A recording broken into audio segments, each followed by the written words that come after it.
Amém? Diz assim a palavra do Senhor: bem-aventurado o homem que não anda no conselho dos ímpios, não se detém no caminho dos pecadores e nem se assenta na roda dos escarnecedores. Antes, o seu prazer está na lei do Senhor, e na sua lei medita de dia e de noite. Ele é como árvore plantada junto à corrente de águas, que no devido tempo dá o seu fruto, e cuja folhagem não murcha. E tudo quanto ele faz será bem sucedido. Os ímpios não são assim, são porém como a palha que o vento dispersa. Por isso os perversos não prevalecerão no juízo, nem os pecadores na congregação dos justos. Pois o Senhor conhece o caminho dos justos, mas o caminho dos ímpios perecerá. Então, bem-aventurado é o homem, que não anda no conselho dos ímpios, não escuta a voz dos ímpios, não anda nos seus conselhos, não se detém no caminho dos pecadores, não fica toda hora pecando. Mas nós sabemos que somos pecadores, mas nós temos um advogado junto ao Pai, e nós decidimos não pecar mais. E não se assenta na roda dos escarnecedores, daqueles que ficam zombando de Deus, daqueles que ficam zombando da igreja do Senhor.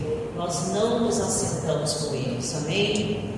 Então vamos orar ao Senhor, vamos agradecer ao nosso Deus por todo este ano que nós tivemos aqui da Escola Bíblica, e que Deus possa abençoar grandemente as nossas vidas, para que no ano que vem estejamos todos aqui juntos, novamente aprendendo mais da palavra do Senhor. Senhor, nosso Deus, Pai amado, querido, nós estamos, Senhor, na Tua presença. Agradecemos, ó Deus, por todo esse ano em que nós fomos ensinados e que nós possamos praticar, Senhor, a Tua palavra. Hoje, quando nós vamos estudar mais uma aula, que o Senhor abençoe, Senhor, a nossa mente, que o Senhor venha, que nossas vidas deem fruto e frutos que frutifiquem através de todo o ensinamento que nós temos tido aqui, Pai. Nós te agradecemos por tudo, no nome santo do Senhor Jesus. Toma agora também a pessoa que irá ministrar essa aula, que ela seja cheia de sabedoria, cheia do Espírito Santo de Deus, para ministrar, Senhor, a Tua aula às nossas vidas. Assim oramos e agradecemos por tudo, no nome santo do Senhor Jesus. Amém e amém. Essa palavra de Jesus. Bom dia, irmãos. As crianças e os juniores estão liberados, cada um para a sua ministração.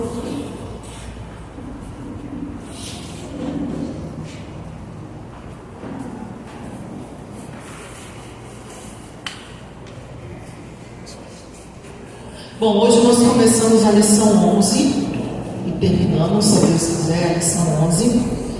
Pode colocar para mim, Matheus, por favor? Eu não sei com relação à opinião dos irmãos, mas essa revista, para mim, ela está extremamente edificante. Uma revista muito boa, com informações muito ricas, que faz a gente pensar bastante, estudar. Então, gostei bastante dessa revista, estou gostando muito dessa revista. E a gente fala na lição 11 sobre a prisão e o julgamento de Jesus. Esse é o tema da lição de hoje. Quais são os objetivos que o autor dessa lição quer que a gente tenha? Ele quer que a gente saia daqui hoje sabendo discorrer, sabendo falar, sabendo identificar e sabendo entender. Eu tenho um pouco de dificuldade aqui. Você está indo para onde?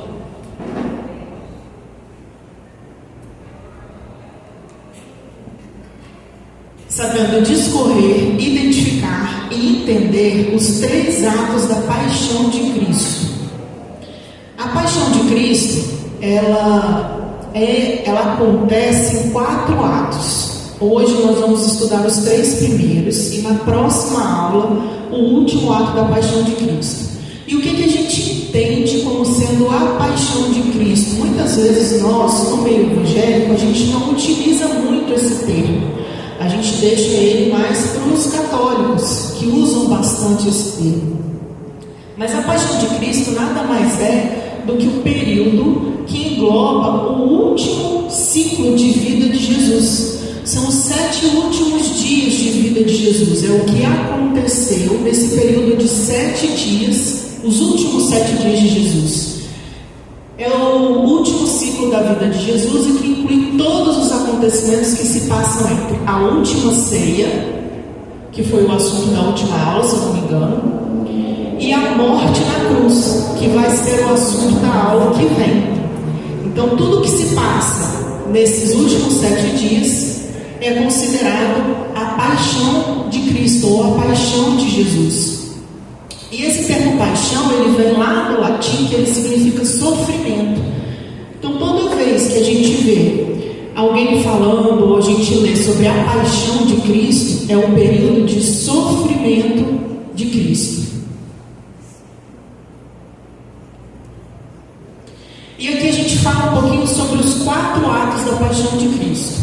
Primeiro, o primeiro ato é a agonia de Jesus e a sua prisão. A gente vai falar um pouquinho sobre isso hoje. A segunda parte, ou segundo ato, o segundo acontecimento, é o julgamento de Jesus perante o Sinédrio.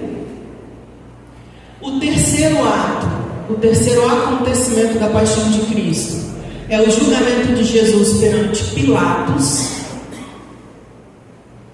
E o último ato, que é o da semana que vem, é a crucificação e a morte de Jesus. Então a paixão de Cristo envolve esses 4 atos, ou esses 4 acontecimentos, e hoje a gente vai nos 3 primeiros. Passa para mim, Mateus, por favor. Aqui não está indo. Como texto base, a gente vai usar Lucas 22, nos versículos que estão na revista. Tá? A gente vai do 47 até lá mais para frente, mas a gente não vai ler tudo aqui hoje. Mas é interessante que os irmãos leiam em casa. Tá? Lucas 22. Volto. Aí. O 47, Lucas 22, 47, vai dizer assim: enquanto ele ainda falava, enquanto Jesus ainda falava para os 3 discípulos que estavam com ele, apareceu uma multidão conduzida por Judas, um dos seus 12. Judas se aproximou de Jesus para saudá-lo com um beijo. Mas Jesus lhe perguntou: Judas, com um beijo você está traindo o Filho do Homem? E aí a gente continua no 52.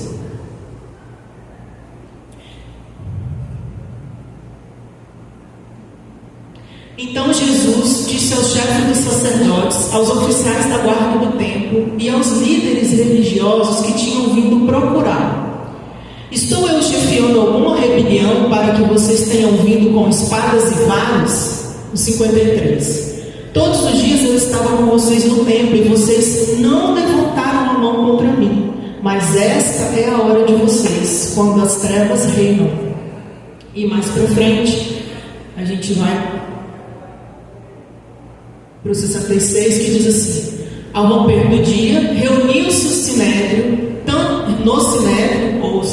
tanto os chefes dos sacerdotes quanto os mestres da lei, e Jesus foi levado perante eles. Se você é o Cristo, diga-nos, disseram eles. E Jesus respondeu: se eu vos disser, vocês não vão acreditar mesmo em mim. E se eu vos perguntar, vocês não vão me responder. Desde agora o Filho do Homem se assentará à direita do poder de Deus.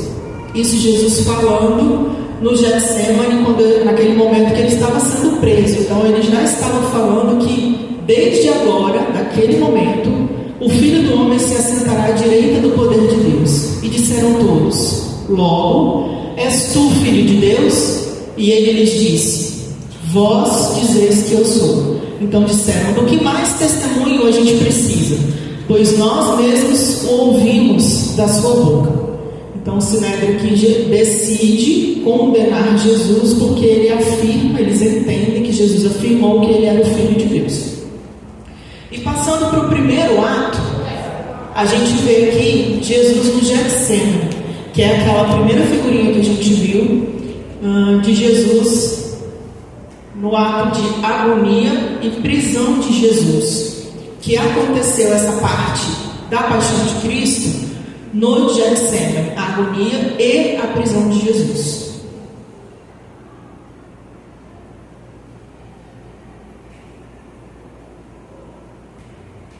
E aí a gente vai para a revista e ela diz assim: nos evangelhos destacam-se dois fatos importantes no jardim do Getsemane: a intensa agonia de Jesus pelo sofrimento iminente, pelo sofrimento que ele haveria de passar, porque ele, como Deus, já sabia tudo o que ele iria passar.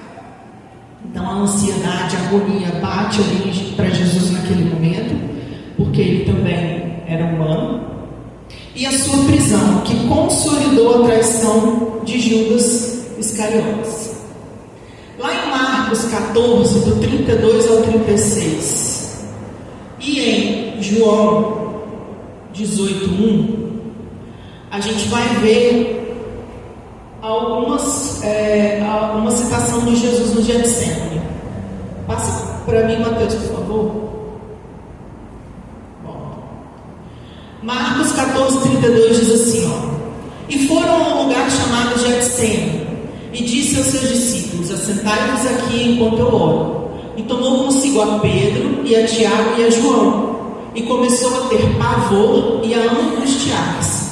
Então, depois da última ceia, Jesus vai para este lugar chamado Getsemane e leva com ele Pedro, Tiago e João. E lá ele começa a ter pavor e angústia. Por isso que esse primeiro ato da paixão de Cristo, ela começa com a agonia de Jesus. E no 34, Marcos continua. Jesus falou com eles assim: a minha alma está profundamente triste até a morte. Fiquem aqui e vigiem. E tendo um pouco mais adiante, prostrou-se em terra e orou para que, se fosse possível, passasse dele aquela hora. E Jesus diz assim: papai, todas as coisas te são possíveis. Afasta-te de mim este cálice. Não seja, porém, o que eu quero, mas o que tu queres. Então isso acontece nessa região do Getsemane. E João 1, ele vai nos posicionar geograficamente, falando que, tendo Jesus dito isso, está falando mais ou menos não, está falando da mesma passagem de Marcos, só que sob os olhos de João.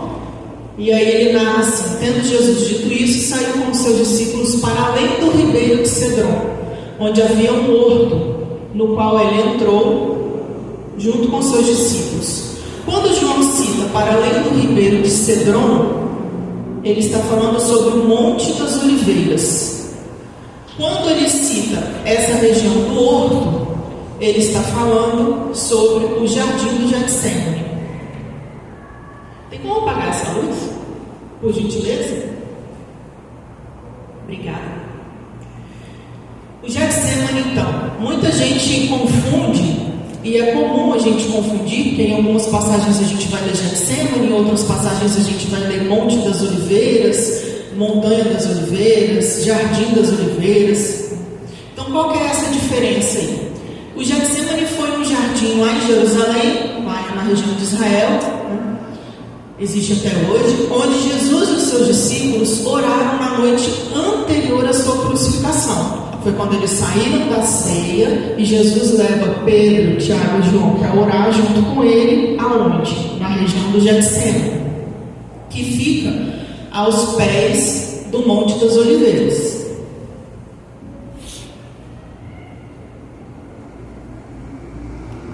O Getsemane está localizado na base do Monte das Oliveiras, que faz parte de uma cadeia montanhosa que dividia Jerusalém do deserto da Judéia. Então, no pé do Monte das Oliveiras é que é a região do Getsemane. Tá?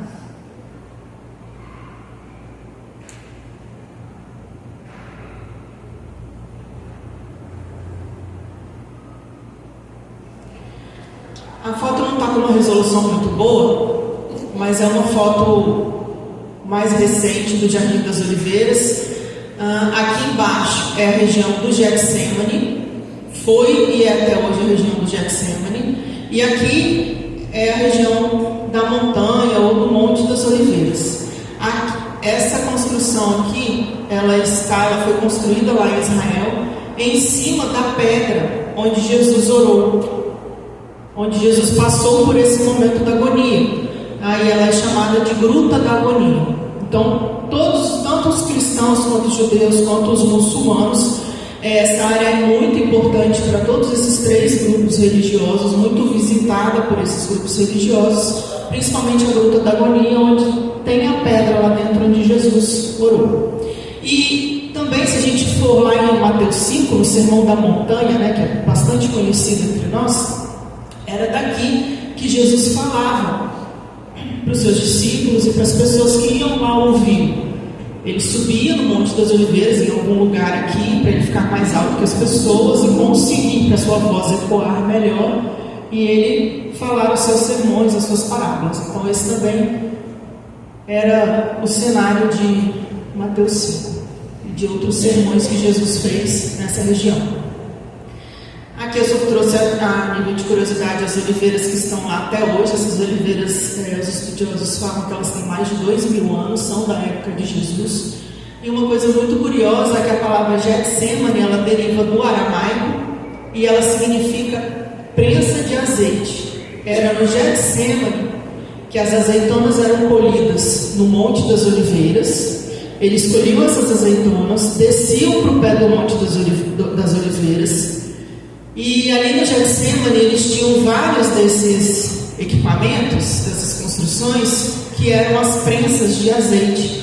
E as azeitonas elas eram colocadas aqui, ficava uma pessoa de um lado, outra pessoa do outro, e eles rodavam essa pedra bem pesada, e as azeitonas elas eram esmagadas para a produção do azeite, para produzir o azeite.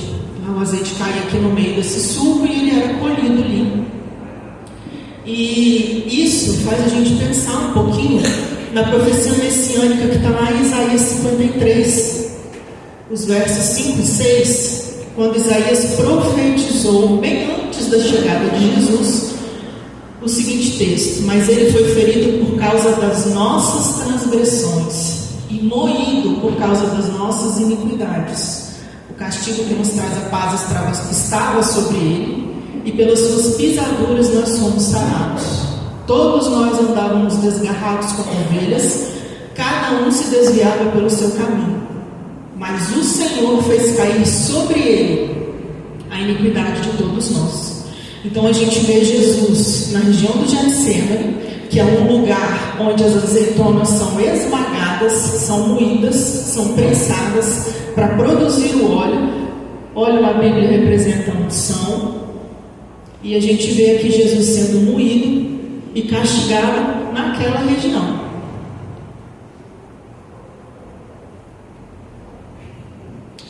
E qual foi o objetivo deles estarem ali naquele lugar?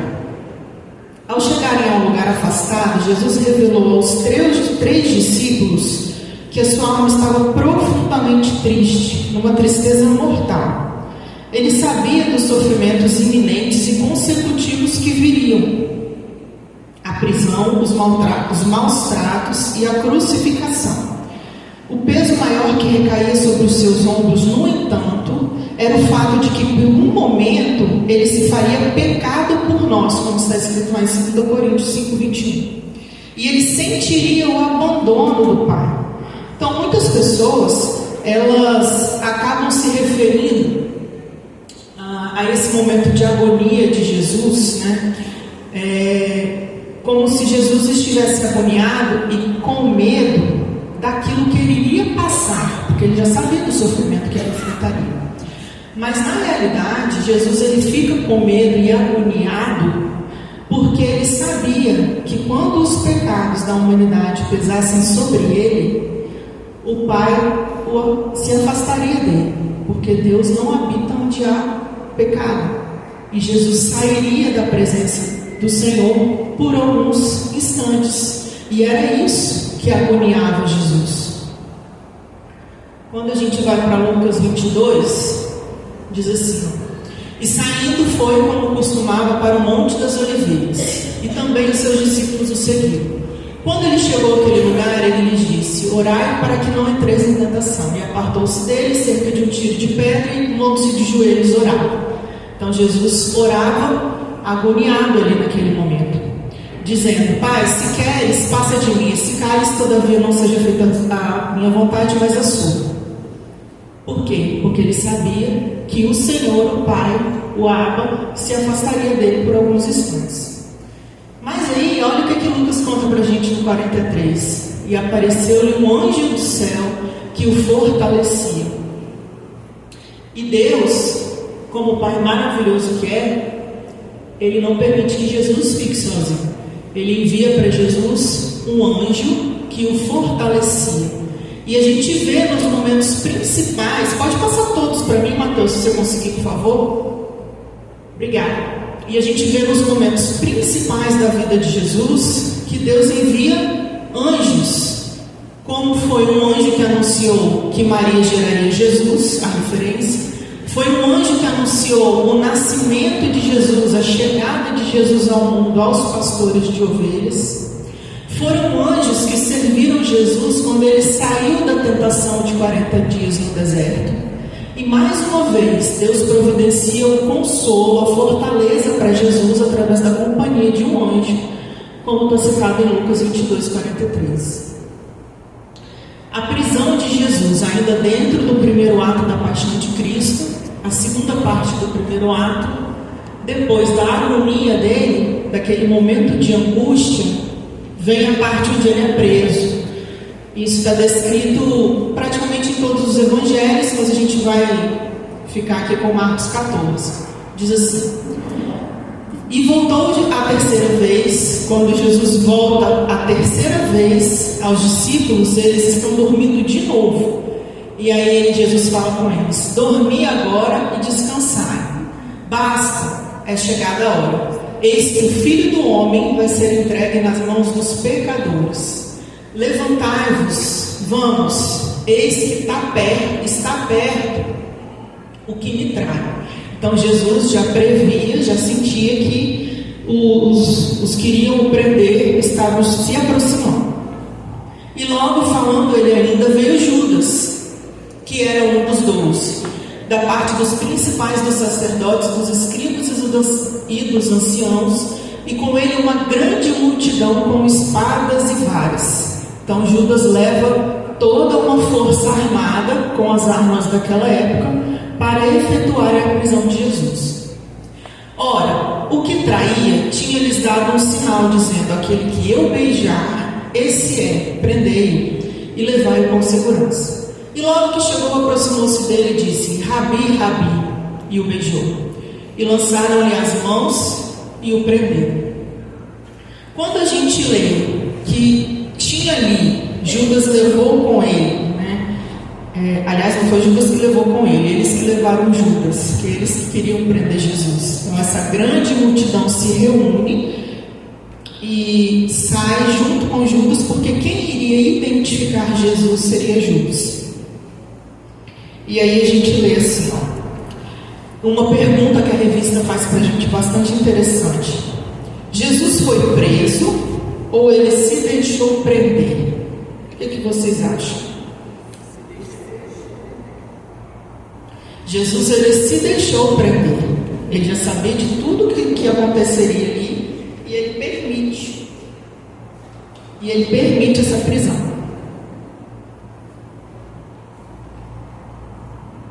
Se o Filho de Deus optasse por resistir à prisão, toda a multidão armada seria incapaz de detê-lo. Quando Pedro tentou defendê-lo, atacando um servo do sumo sacerdote com a espada, Jesus questiona a Pedro se ele pensava que Jesus não poderia pedir ao Pai para enviar mais 12 legiões de anjos em seu auxílio. Jesus, ele se deixa prender. Se ele não quisesse ser preso, ele pediria a Deus mais proteção, mas ele sairia dali, porque além de homem, ele era Deus, né?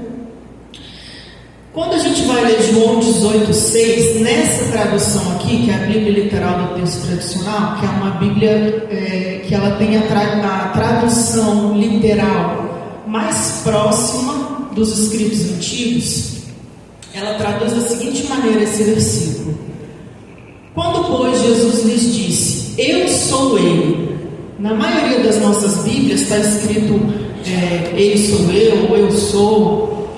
Essa tradução, que é a que mais se parece com a original, traz assim: eu sou ele. Jesus diz para aquelas pessoas que foram prender, sou eu. Eles perguntam quem é o Nazareno, e ele fala: eu sou ele.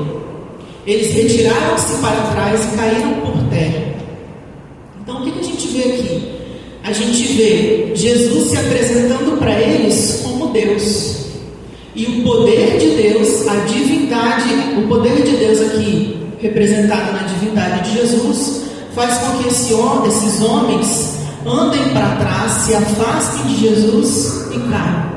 Mas nem isso faz com que eles desistam ali da prisão. E quando o versículo fala, o texto, tem esse pedacinho que fala que quando aquele que eu beijar, esse é prender, é quando Judas combina com aquele exército, com aqueles soldados, que ele apontaria quem deveria ser preso, quem era Jesus. Isso mostra pra gente que os mandantes da prisão não conheciam Jesus. Eles tinham medo de confundir Jesus com uma outra pessoa ou com seus próprios discípulos. Por que disso? Porque Jesus, ao contrário dos mestres da lei, ele andava igual ao povo. Ele não se destacava exteriormente. Lá em Êxodo 18 a gente vê que fala bastante sobre a vestimenta, sobre as roupas que os sacerdotes eles usavam. Então os fariseus, os saduceus, os mestres da lei, eles se destacavam pelo seu exterior. Mas Jesus não. Jesus andava igual ao povo. Então eles não conseguiam identificar Jesus. Por isso que eles precisavam desse sinal que Judas vendeu. Jesus não resiste à prisão. Jesus em nenhum momento ele diz que não vai ser preso, ele arruma confusão, ele diz que não vai. Por quê? Porque ele sabia de tudo e ele foi fiel à missão de redenção da humanidade. Foi para isso que ele veio e ele cumpriu a sua missão até o final. Volta para mim, Mateus. Pode passar um outro. Obrigada. Ele se entrega voluntariamente e aí ele é então levado para ser julgado. Então acontece a última ceia que a gente viu na última aula. Depois Jesus vai orar no Getsemane com os seus 3 discípulos, escolhe os 3 e vai com eles. Lá no Getsemane ele é surpreendido não, porque ele já sabia de tudo o que acontecia. Ele recebe ali Judas e todo aquele exército que foi para prendê-lo. Então ele se entrega voluntariamente e é levado para ser julgado. E aí a gente entra no segundo ato, ou no segundo acontecimento da paixão de Cristo, que são os julgamentos. E Jesus passa por 2 julgamentos. Ele passa pelo julgamento religioso e pelo julgamento civil. E a gente vai ver um pouquinho sobre esses 2 julgamentos agora. O primeiro foi o julgamento religioso, que na verdade ele se deu em 3 etapas. Primeiro, Jesus, ele se encontra com Anás, ele é levado a Anás. Anás, ele era sogro de Caifás, ele era o sumo sacerdote mais antigo e ele não exercia mais a sua função nessa época. Mas todo aquele que um dia foi sumo sacerdote, ele continuou com o título para o resto da vida, apesar de não exercer, e recebe essas honrarias. Então por isso que Jesus foi levado primeiro a Anás. Anás interroga Jesus, conversa com ele e encaminha Jesus para Caifás. Caifás era o sumo sacerdote em exercício naquela época. E depois que Caifás interroga Jesus, e esses 2 interrogatórios aconteceram à noite, Caifás ele vê que ele precisa convocar rapidamente o Sinédrio para que o Sinédrio julgue Jesus. Isso era uma lei da época. Todos os julgamentos, sendo Jesus ou não, eles deveriam acontecer primeiro durante o dia, na claridade. Nada deveria ser julgado, segundo a lei judaica, à noite, na escuridão. e na presença do Sinédrio, de 20 a 23 mestres da lei, juízes presentes. Então a gente vê a citação de Anás e Caifás nessa passagem e Jesus sendo julgado pelo Sinédrio lá em Marcos 14, que vai falar com a gente assim a partir dos 55.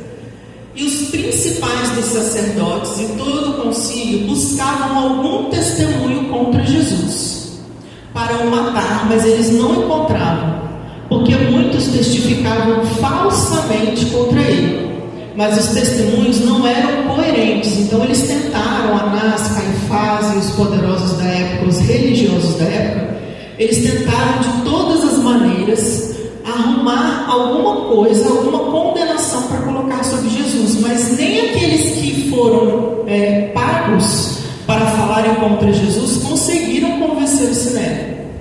Eles viram que os argumentos não eram coerentes. E levantando-se alguns, eles testificaram falsamente contra Jesus, e eles diziam: nós ouvimos ele dizer, eu derrubarei este templo, construído por mãos de homens, e em 3 dias edificarei outro, não feito por mãos de homens. E nem assim o seu testemunho era coerente.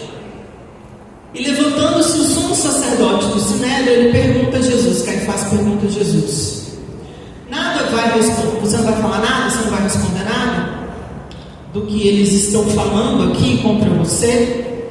Mas Jesus se cala e nada responde. O sumo sacerdote lhe tornou a perguntar e diz-lhe: és tu o Cristo, filho do Deus bendito? E Jesus responde a Caifás: sou eu. E vereis o Filho do Homem assentado à direita do poder de Deus e vindo sobre ele nas nuvens do céu. E o sumo sacerdote rasga suas roupas e diz: por que a gente precisa de mais testemunhos? Aí Caifás encontra ali uma maneira de condenar Jesus. Vós ouvistes a blasfêmia que vos parece, e todos consideraram Jesus culpado de morte. Jesus foi acusado de quê? Nesse caso aí, de blasfêmia, de mentira. E alguns começaram a cuspir nele e a cobrir-lhe o rosto e dar-lhe punhaladas, e a dizer-lhes: profetizem. E os servidores davam-lhe bofetadas. Então a gente vê que o Sinédrio, ele julga Jesus injustamente, ele condena Jesus, eles consideram Jesus culpado de morte. O Sinédrio, ele não poderia culpar, ele não poderia sentenciar ninguém à morte por ser uma organização, não sei se eu estou falando certo, mas entre aspas, uma organização religiosa. Quem poderia fazer isso seriam os governadores, as pessoas que cuidavam das leis, na parte civil e não religiosa. Tá? Lá na revista, a gente lê assim: porém, como os judeus não podiam aplicar a pena capital, o caso foi levado para Pilatos, a autoridade romana habilitada para ratificar o julgamento e proclamar o veredito final, como está lá em Lucas 13. Então, como eles não conseguem, como eles tentam e conseguem só essa questão da blasfêmia, eles vão e enviam Jesus para ser julgado pela lei romana. Quem representava a lei romana era Pilatos. E a gente vê aqui vários erros nesse julgamento religioso de Jesus. A prisão de Jesus ela é feita à noite e não era permitido prender ninguém à noite. O Sinédrio foi convocado às pressas à noite. A convocação do Sinédrio, segundo a lei judaica, só poderia se dar enquanto houvesse luz. Deveriam haver testemunhas pró-Jesus, além das testemunhas contra Jesus, e não tinha ninguém nesse julgamento para testemunhar a favor de Jesus. Isso também não era permitido segundo as leis judaicas. As testemunhas as testemunhas que estavam lá contra Jesus, elas foram contratadas, elas foram pagas para mentir, elas nem de livre e espontânea vontade elas estavam lá. E a pena para blasfêmia era de apedrejamento, não necessariamente com morte, mas eles acabaram colocando uma pena de morte sobre os ombros de Jesus, coisa que eles não poderiam ter feito. E aí, pesquisando, eu não tinha nem noção, eu não sou da área de direito, não tinha nem noção dessas coisas, mas existem inúmeros trabalhos, inúmeros artigos falando sobre esse julgamento de Jesus com os olhos do direito. E 2 livros me chamaram a atenção. Esse livro e o outro que eu vou passar, eles descrevem vários crimes e irregularidades ocorridos no julgamento de Jesus segundo o direito hebraico daquela época. Não é nem trazendo para os nossos dias de hoje, é segundo aquela época mesmo. E eles contam que não teve menos de 27 irregularidades processuais no tribunal que sentenciou a maior iniquidade de todos os tempos. Esse livro aqui, o Tribunal que Condenou Jesus Cristo, ele foi escrito em 1877. Os judeus que tinham se convertido, e até hoje ele é utilizado. Então são livros que falam hoje mais sobre o que aconteceu com os olhos naquela época. Que o julgamento de Jesus foi um julgamento totalmente... me fugiu a palavra. Injusto, obrigada. Totalmente injusto. E depois que ele vai para o Sinédrio, então, que foi o julgamento religioso, o Sinédrio manda ele para Pilatos. E ele é julgado civilmente. Porque o Sinédrio não poderia decretar a pena de morte, né? Ele decretou, mas ele precisava ali do aval de Pilatos para que aquilo fosse cumprido. A pena de morte só poderia ser executada com a autorização do governador romano, que na época era Pilatos, e ele estava em Jerusalém naquela ocasião. Então Jesus ele também passa no julgamento civil por 3 etapas. Assim como no julgamento religioso ele passa por Anás, Caifás e o Sinédrio, Jesus vai passar por Pilatos, por Herodes e depois por Pilatos de novo. A gente vai entender isso um pouquinho melhor, porque às vezes a gente se confunde também lendo a Bíblia. Às vezes fala de Pilatos, aí fala de Herodes, e a gente fica, eu pelo menos fico um pouco confuso. Pôncio Pilatos, ele era o governador romano da Judéia durante o reinado de Tibério. E ele tinha poderes militares, fiscais e judiciais. Então o Sinédrio manda Jesus para Pilatos julgar. E Pilatos, ele manda Jesus para Herodes julgar. E Herodes, ele era o governador romano da Galileia. Não da Galileia, da região da Palestina, onde estava inserida a Galileia. Uma das 4 regiões que eram administradas pelo Império Romano.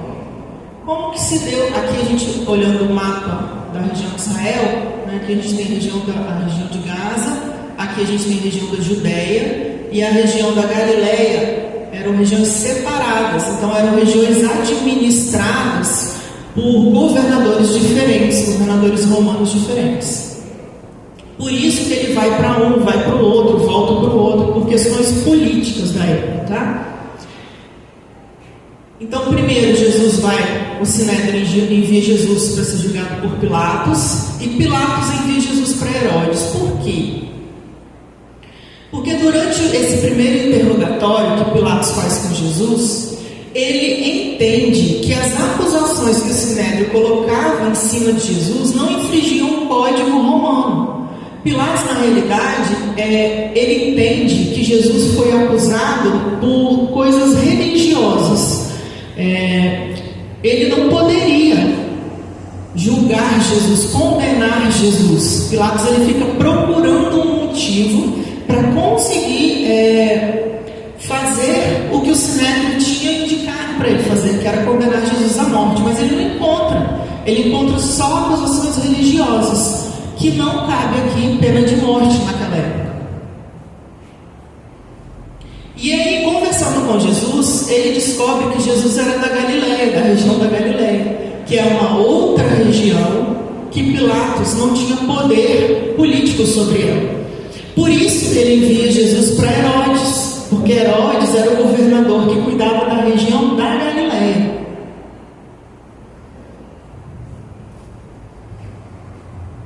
Herodes, estando em seu palácio, sentiu grande satisfação ao ver Jesus.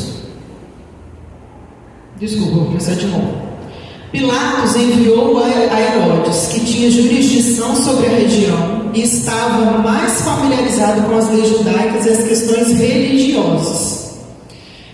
Herodes, estando em seu palácio, sentiu grande satisfação ao ver Jesus, pois havia ouvido falar muitas coisas sobre ele e tinha muitas perguntas para fazer para Jesus. No entanto, Cristo optou por permanecer em silêncio durante as suas indagações.